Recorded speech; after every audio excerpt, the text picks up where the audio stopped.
आमच्या प्रिय बंधू बहिणींना येशूच्या नावाने आमचा नमस्कार. सर्वे सर्व संगे सकाळ हा कार्यक्रमासाठी मी तुम्हाला स्वागत करत आहे. प्रत्येक दिवस पहाटे हे देवाचे वचन तुम्ही ऐकू शकता. ऐका, दिवस तुमचा चांगला जाईल. देवाचे वचन आहे ना. चला, आपण सतत पाहत आहे मती 11:28 अहो कष्टी हो भाराक्रांत जण हो, तुम्ही सर्व मजकडे या, मी तुम्हाला विसावा देईन, विश्राम देईन, आराम देईन. येशू आम्हाला बोलवित आहे. आज आणखीन गोष्ट पाहूया. बायबलमध्ये मार्क आज सुवार्ता 1:40-41 पाहत आहे. येशू मार्गाने जात होता.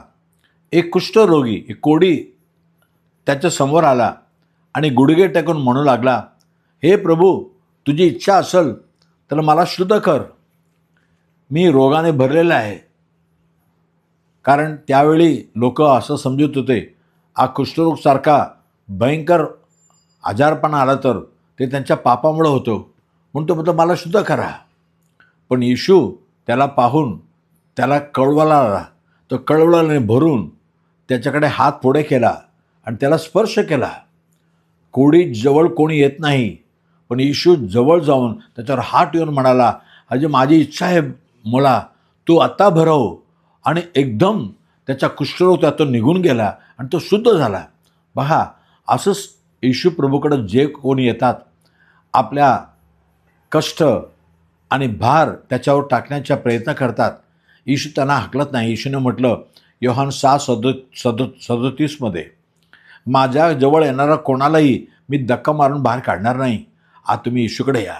कारण येशू प्रभू एकमेव परमेश्वर स्वर्गातून जगामध्ये मानव बन आला आणि सर्व मानव जातीचा पाप श्राप आपल्या अंगावर घेऊन वधस्तंभावर खिळलेला गेला, वधस्तंभावर मारला गेला, त्याचे जीव दिला, गाडला गेला, पण तिसरं जिवंत उठला. आत्मा जिवंत परमेश्वर आहे. आज तुमचा काय रोग आहे किंवा तुमच्या मनामध्ये काय पाप आहे, तुम्हाला शुद्ध व्हायचं का? येशूचं रक्त तुम्हाला शुद्ध करणार. तुमच्या पापापासून, रोगापासून, कष्टापासून आणि मनाच्या दुःखापासून. चला प्रार्थना करूया. पवित्र देवबापा, आमच्यासाठी जगामध्ये मानव म्हणाले येशूच्या नावाने मागितो प्रभू राजा. आणि खरोखरच आज आपल्या मनाचा सर्वचा भार घेऊन तुझ्याकडे आलेला आहे प्रभू. तू म्हटला ना, या माझ्याकडे, मी तुम्हाला विश्वास देईल. आज ज्यांना आजारपणा आहे, त्यांच्या मनामध्ये पापाची वेदना आहे, येशूचं रक्त सर्व पापापासून मला शुद्ध करतो. आता शुद्ध कर प्रभू. आणि रोगे लकॉर तुझ्या हात ठेव आणि त्यांना आत्ता सर्व रोग निघून जाऊ दे प्रभू. पूर्ण आराम त्यांना भेटू दे. त्याच्या मनामध्ये शांती, समाधान होऊ दे. त्यांचे सर्व गरज तू पूर्ण कर. येशूच्या नावाने मागितो नाईक प्रभू राजा. आमेन, आमेन. God bless you. देव तुम्हाला आशीर्वाद करो. आमेन.